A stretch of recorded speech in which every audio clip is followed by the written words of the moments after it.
Aujourd'hui, je vais vous parler d'une vidéo qui est un peu à l'opposé de ce que j'ai l'habitude de parler. J'ai l'habitude de parler de tout ce qui est développement personnel, tout ce qui est leadership, tout ce qui est euh, business et tout ça. Et là, le titre, comment perdre du poids ou alors comment j'ai perdu du poids, on se dit qu'est-ce que ça a à voir avec ce qu'elle nous raconte d'habitude. Alors, ça a un rapport très lié parce que c'est l'une des premières expériences qui m'a démontré à quel point je peux faire beaucoup de choses dans la vie. Ça a commencé par la perte de poids. Alors, pendant la période de ma grossesse, de ma première grossesse, j'avais une grossesse gémellaire, donc j'avais des jumelles. Et pendant ma période de 9 mois, j'ai pris 45 kilos. Voilà, j'ai pris 45 kilos. Je sais que c'est énorme, mais voilà, je vous raconte ça. Vous allez comprendre à quel point ça m'a complètement changé. Le fait d'avoir dépassé, le fait d'avoir réalisé un challenge qui était pour moi juste énorme. Donc j'ai pris 45 kilos et après ma grossesse, j'ai pas mis beaucoup de temps pour me rendre compte que je peux plus rester comme ça. Donc je me suis tout simplement, après 2 3 mois, j'ai commencé à ne plus supporter le poids que j'avais en plus. Et je sais pas, tout en moi n'était pas à sa place et j'aimais pas du tout ce que j'étais. Donc j'ai commencé tout simplement par une prise de décision. Ça a commencé comme ça. Je me suis dit, je peux pas continuer comme ça. Je dois être en bonne santé pour être en forme pour mes filles parce que j'avais du mal à monter les escaliers. J'étais essoufflée dès que j'arrivais au deuxième, troisième étage. Déjà, j'étais essoufflée, j'en pouvais plus. J'avais du mal à me lever du lit, comme si je pesais 1 tonne. Franchement, c'était pas possible. Je me supportais plus. Et voilà, je me suis dit, autant y aller carte sur table. Je suis pas bien, je me sens pas bien. Il faut que ça change. Donc j'ai pris une décision. Ça a commencé comme ça. Je me suis dit, allez, il faut que je commence. Et cette fois, je vais commencer sérieusement. Ça va pas être un régime yo-yo. Ça va pas être un régime où je vais tricher. Parce que c'est ce qu'on a l'habitude de faire. On triche. On triche avec soi-même. C'est pas avec les autres. On se ment à nous-mêmes. On se dit, demain je commence. Et le lendemain, on se dit, bon, c'est pas grave, je commence demain. Et le demain, on se dit demain. Et ça reste comme ça pendant des semaines, des mois et parfois des années et des années. Donc je vous ai dit, la première des choses, c'était la prise de décision. Après ça, j'ai commencé par faire un plan. Alors le plan, c'était tout simplement écrire mon objectif, mon but, ce que je voulais faire, ce que je voulais réaliser. J'avais un agenda bien précis, c'est celui-là d'ailleurs. Et j'avais tout noté de sorte que je ne m'égare plus. J'ai mis la date, quand est-ce que je commence et combien de temps ça va durer. Je me souviens que je me suis lancé le challenge de perdre 30 kilos en 70 jours. 30 kilos en 70 jours. Donc, c'est 2 mois et demi presque. 2 mois et demi.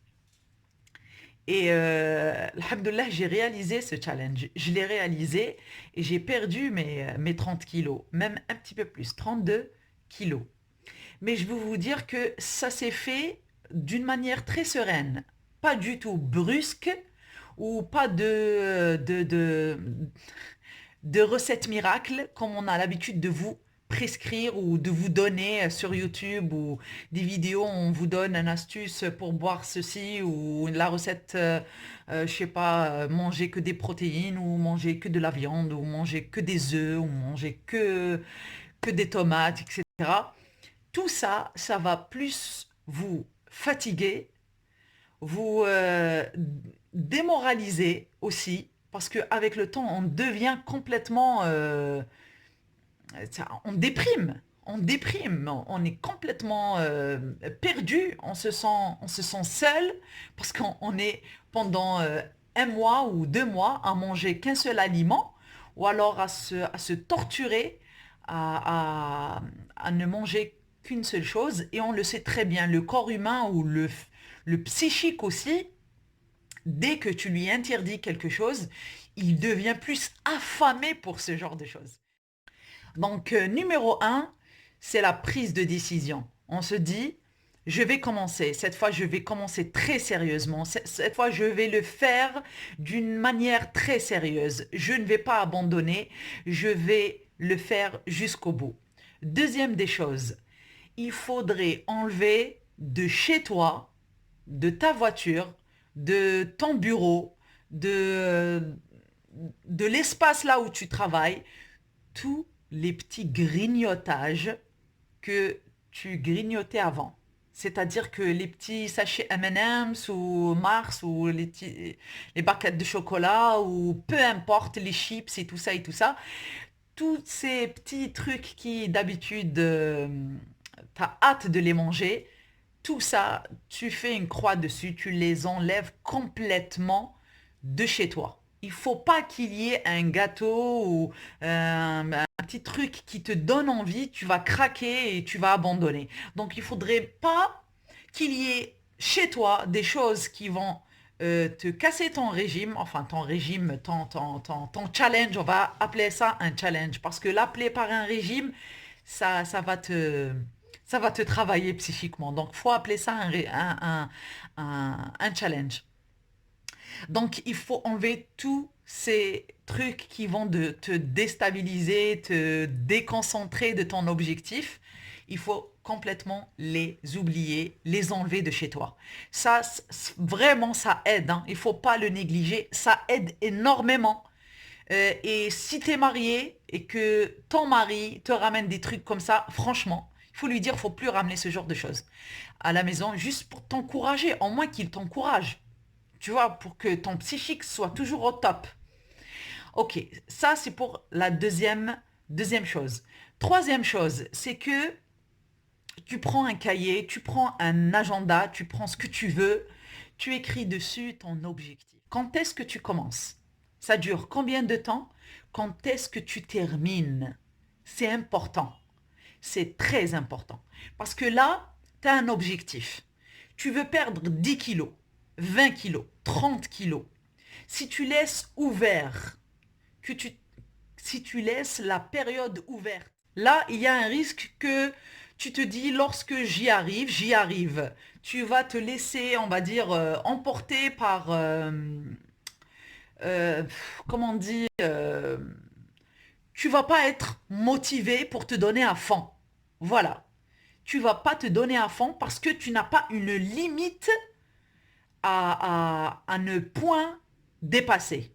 Mais quand on sait que on a une limite, on a une date où on ne doit surtout pas dépasser. C'est comme les examens. C'est comme quand on passe son bac, on a une année.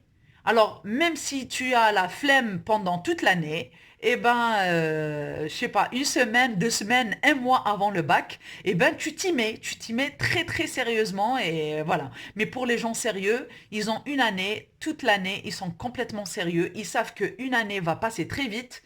Vaut mieux être euh, comme on dit, sur la bonne lignée et être concentré tous les jours un tout petit peu. C'est mieux que rester à la dernière minute et se mettre à cheval et aller à fond. Donc, écrire son objectif et lui donner une date limite, c'est important. Même si tu vas pas réaliser ton objectif à 100%. Si tu as par exemple le but de perdre 30 kilos, et que tu t'es fixé, on va dire, 6 mois, et qu'au bout de 6 mois, tu as perdu, on va dire, 20 kilos, ben c'est génial. Franchement, c'est génial. C'est magnifique. Tu n'as pas réalisé 30 kilos, mais tu as réalisé 20 kilos. Mais c'était parce que tu as fixé les 6 mois, tu t'es donné à fond. Et pendant les 6 mois, tu as pu perdre 20 kilos, c'est magnifique. Par contre, tu trouves une autre personne, elle se fixe 3 kilos à perdre et, et elle reste toute une année à se dire j'ai 3 kilos à perdre. Et l'année, elle passe et elle n'a pas perdu ses 3 kilos. Vous comprenez? Une date bien fixe, je pense que ça aide. Ça aide énormément. Moi, je vous donne ma propre petite expérience dans cela. D'ailleurs, je l'ai vécu 2 fois parce que j'ai eu 2 grossesses et voilà, une grossesse gémellaire et une grossesse normale. J'ai 3 filles. Donc, et à chaque fois, je faisais la même chose. Donc, je me fixais une date limite et j'y allais à fond. Et en général, je me fixe une date assez courte. Comme ça, je vais me donner à fond pendant ce temps court. Comme ça, je vais me fatiguer, je vais rester concentré, je vais être dans ma bulle. Dans ma bulle. Parce que si je mets un objectif, par exemple une année ou 18 mois, ça va être trop lent. Pour moi, pour mon psychique, déjà, ça va me fatiguer. Déjà, ça va me fatiguer le fait de savoir j'ai un challenge à faire. 18 mois de privatisation, de priver, se priver, oui. Se priver pendant 18 mois, c'est beaucoup. Mais par contre, se priver pendant 60 jours, pendant 70 jours, je trouve que je peux le faire. Je peux le faire. Ok. Alors, pour la quatrième chose à faire, c'est qu'on va se fixer une routine de tous les jours. C'est très important. Ça ne va pas être une routine une fois par semaine, c'est tous les jours. Alors, en commençant déjà par faire une petite activité physique. Alors là, je vais vous dire un truc qui est très très simple. On ne va pas se compliquer la vie. Quand on se la complique, on baisse souvent les bras. C'est pour ça que la plupart des régimes n'aboutissent pas. C'est qu'on se fixe des objectifs beaucoup, beaucoup trop grands. Donc, faire du sport tous les jours, il y en a que ils n'arrivent pas à accepter ça. Faire du sport tous les jours, c'est trop. Mais si je te dis fais du sport tous les jours, mais juste 10 minutes, ah là, c'est pas mal. 10 minutes, ça passe très très vite. C'est rien du tout 10 minutes. Tu regardes ton film et tu fais tes petits mouvements. Pas besoin d'aller dans une salle de gym. Et je vais vous dire ça, c'est pas parce que je suis contre les salles de gym. Au contraire, j'adore l'ambiance, j'aime bien le fait d'être avec les autres, c'est super. Mais je vais vous dire ça, c'est quelque chose qui va vous empêcher de faire du sport, c'est de le faire chez soi. Parce que si tu t'inscris à une salle de sport, si tu as premièrement les moyens et le temps et la capacité et la volonté d'y aller tous les jours, c'est super, c'est génial, vas-y, let's go. Mais si tu n'as pas les moyens, fais chez toi. Si tu n'as pas le temps, fais-le chez toi. Lorsque tu regardes ta télé, ta série préférée, tes informations, tu as 10 minutes, tu regardes ta télé, tu fais tes 10 minutes de squat ou de corde à sauter ou ce que tu veux. Voilà, donc de cette manière, tu n'as pas d'excuses. Alors, quand mes filles étaient très très jeunes, je ne pouvais pas aller à la salle de sport. Donc, qu'est-ce que je dois faire? J'ai pas le choix. Je dois rester à la maison. Donc, qu'est-ce que je vais? Je perds, euh, je perds du poids chez moi, tout en faisant du sport chez moi. D'ailleurs, il y a des vidéos YouTube où on t'apprend à faire du sport de la meilleure des manières chez soi. Donc, pourquoi se compliquer la vie? D'ailleurs, tu économises du temps parce que entre le temps de te préparer, de prendre ta voiture ou alors le transport et d'aller à la salle de gym, de faire ton heure de sport, après de prendre ta douche et de prendre le transport et de revenir chez toi, je sais pas, de te réhabiller et euh, tout ça, ça prend quoi? 3 heures? 4 heures? C'est énorme. Je préfère être comme je suis chez moi et je fais mes 10 minutes. Voyez, moi, je vous donne quelque chose de simple à faire. Voilà, très très simple à faire. C'est à la portée de toute personne, que ce soit des femmes ou des hommes. Si vous pouvez aller à la salle de sport, c'est génial, faites-le. Faites-le. Si vous ne pouvez pas, faites-le chez vous. N'ayez pas d'excuses. Arrêtez de vous dire que je n'ai pas les moyens. Arrêtez de vous dire que je ne peux pas. Donc, vous pouvez. C'est juste que 10 minutes, c'est rien du tout. Donc, 10 minutes, moi, ce que je faisais, c'est que je faisais 10 minutes le matin, après mes 10 minutes, mais vraiment intenses. Pas 10 minutes à tricher. 10 minutes intenses. Après, tu as ta petite journée. 10 minutes l'après-midi, vers 4 heures. Et 10 minutes le soir. Le soir, après avoir, en général, avant avoir dîné, je fais 10 minutes de petits exercices intenses. Et tout ça, je vous dis que vous pouvez tout manger. Sauf que on va énormément diminuer la quantité. C'est tout, c'est tout. On va juste manger des petites portions. Des petites portions. Il faut se choisir déjà des petites assiettes, c'est beaucoup mieux. Donc, on va juste manger un petit peu. Alors, vous allez me dire, mais je vais pas manger à ma faim. Je vais vous donner une autre chose, c'est qu'il faut manger tout doucement, très doucement. Il faut prendre son temps. Ce que je vous dis là, je sais que c'est pas nouveau pour vous parce que vous l'avez déjà entendu, etc. Mais je vous assure, faites-le, mais d'une manière sereine. Cuisinez quand vous voulez. Mangez ce que vous voulez. Je vais pas vous prescrire, je sais pas, de manger que ça ou ça. Ça va vous frustrer plus qu'autre chose.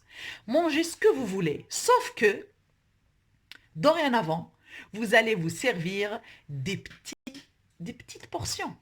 C'est tout. Et pour manger à sa faim, premièrement, buvez un grand verre d'eau avant de commencer à manger. Et de préférence, 2 verres d'eau. De préférence. Mais si vous ne pouvez pas, faites un grand verre d'eau avant de commencer à manger. Ça, première chose. Deuxième chose, faites une petite portion, une petite assiette, pas comme d'habitude. Donc, vous faites enfin la demi ou peut-être, oui, peut-être, on va dire une petite portion, point. Une petite portion de manger. Et pour manger à sa faim, il faut manger doucement. Et un conseil très important, lorsque vous commencez à manger, mettez-vous dans un endroit où il est fait pour manger. C'est-à-dire que dans votre cuisine ou dans votre salle à manger, vous vous mettez pas face à la télévision, parce que la télévision, on ne se rend pas compte à quel point elle nous bousille et elle nous bousille tout, à vrai dire. Notre façon de voir, de réfléchir, le psychique et aussi notre estomac, elle nous la bousille. Parce que quand on regarde la télévision et qu'on mange, on ne se rend pas compte de tout ce qu'on a mangé. Tu peux manger 2 tonnes de popcorn devant ton film préféré, tu ne te rends pas compte jusqu'à ce que tes 2 tonnes, tu les as finies. Et vous le savez très bien. Pour ceux qui ont déjà essayé, ils le savent très très bien. Donc la meilleure des choses, c'est qu'au moment du manger, il faut manger dans un endroit, où il n'y a pas de télévision, tu es seul, tranquille, et tu prends le temps de déguster. Alors ça, c'est une chose qu'on n'a pas l'habitude de faire. Déguster ce qu'on mange. Ça, franchement, c'est un luxe. Wallah, c'est un luxe. Pourquoi? Parce qu'on a l'habitude de manger rien que pour manger. On a faim, on mange.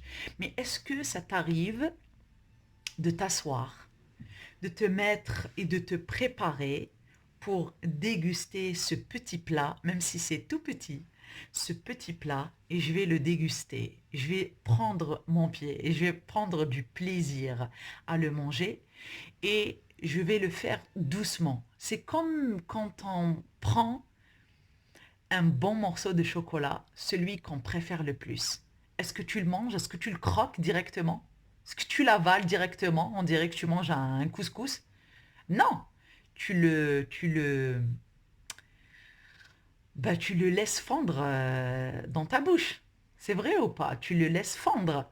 Donc, tu vas faire la même chose avec ton petit plat. Tu vas le manger, tu vas prendre le temps de bien déguster et de savourer les goûts, comme si c'est la première fois que, comme si tu viens de sortir de prison, ou que c'est la première fois que tu dégustes un plat fait maison. Comme si. Essayez, je vous assure que ça change complètement. Tu te retrouves avec un petit plat, mais tu as mangé à ta faim. Tu te sens, je sais pas, rassasié. C'est bizarre, mais wallah, essayez-le. Essayez-le, vous ne perdez rien. Et vous allez me lancer une petite prière pour Karima Hadar en disant, là, elle nous a donné une superbe astuce. Donc voilà, faites-le en douceur, doucement. Je vous assure que pour moi, ça a vraiment marché. J'ai pu perdre 30 kilos en 70 jours. Ça s'est fait dans la plus, de la manière la plus sereine que vous pouvez imaginer. Franchement. Et j'ai pas souffert dans le sens où je me suis sentie privée, etc. Par contre, par contre, il y a un truc. Voilà. Vous pouvez tout manger, c'est vrai, mais je vous conseille quand même d'éviter tout ce qui est boisson gazeuse, tout ce qui est jus, parce que c'est rempli de sucre et c'est pas bon, ça nous bousille l'estomac, ça nous bousille les dents, ça bousille la peau. Vous vous rendez même pas compte. Tout ce qui est sucré, tout ce qui est boisson gazeuse, etc., tout ça, c'est une catastrophe, franchement. Donc, je vous conseille d'éliminer tout ça. Donc, les boissons gazeuses, les jus, du pain, de préférence manger du pain complet. Après, il y a aussi éviter tout ce qui est salé, bien sûr tout ce qui est chips et tout ça, franchement, tout ça, il n'y a même pas lieu de le dire, c'est clair que c'est pas bon. Donc il faut éviter tout ça. Mais tout ce qui est manger dehors, ce genre de pizza, hamburger et tout ça, il faut éviter, il faut se préparer de bons plats à la maison. Pour ceux qui ne peuvent pas ou qui n'ont pas le temps de se préparer des petits plats, etc., vous n'avez qu'à préparer la veille. Je ne vais pas vous donner une astuce pour acheter un truc qui est déjà préparé parce que ou alors faites un truc qui est simple, un petit sandwich mais fait maison. Un petit sandwich fait maison. Une fois par 3 jours ou 4 jours, c'est rien. Mais tous les jours, pendant 70 jours, moi, je me suis préparé des petits plats. Quand j'ai pas le temps, je me prépare ne serait-ce que râper une carotte râper une carotte avec un petit peu d'huile d'olive et c'est bon. Je le mange et je le déguste et je prends mon temps et je vous assure que je me sens pas privée du tout. Essayez ça, ne dites pas que c'est trop dur, ne dites pas que ce qu'elle raconte c'est du n'importe quoi et essayez, essayez, mais cette fois essayez-le très sérieusement, surtout en faisant du sport, je vous ai dit 3 fois par jour, 10 minutes à chaque fois. Et voilà, et pour moi, ça a marché. Ça marchera sûrement aussi pour vous si vous le faites sérieusement avec de la bonne volonté. Et je vous souhaite tout le bonheur que vous méritez. Moi, ça a été ma toute première expérience vers le leadership, à vrai dire. L'expérience d'avoir perdu 30 kilos en 70 jours, ça m'a permis de comprendre à quel point j'ai de la force mentale, j'ai du potentiel et j'ai beaucoup de volonté. Mais seulement quand je prends une vraie décision de changement. Parce que la plupart du temps, on se ment. On se dit, allez, je vais changer, mais on fait rien. Et on le fait tout le temps. Donc, cette fois, faites-le beaucoup plus sérieusement. Et sur ma chaîne YouTube, c'est vrai que la plupart des vidéos, elles sont faites en arabe, mais de temps en temps, je fais des vidéos en français. La plupart, c'est des vidéos qui parlent de leadership, qui parlent du vrai changement avec soi-même, notre façon de voir les choses et comment arriver à être meilleur, la meilleure version de soi-même. Voilà, et suivez-moi, vous ne perdez rien. Vous ne perdez rien, c'est gratuit. Abonnez-vous à ma chaîne. Il y aura beaucoup, beaucoup d'autres vidéos qui pourront vous intéresser. Je vous souhaite tout le bonheur que vous méritez et à très bientôt. Au revoir, salam.